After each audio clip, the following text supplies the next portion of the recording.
Well, good day to you all. I decided it was finally time to join the big boys of YouTube and do an unboxing. So this arrived today in the post. I've got my trusty Victorinox.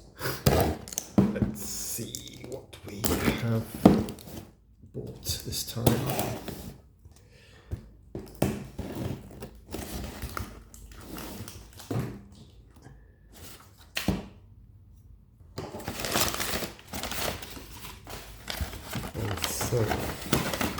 And so what we have is a Lima HO scale British Mark 1 carriage in the crimson and cream, or blood and custard, as they say, livery.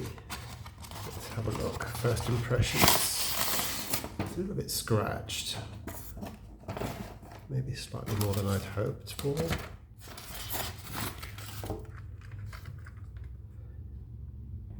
The hook and loop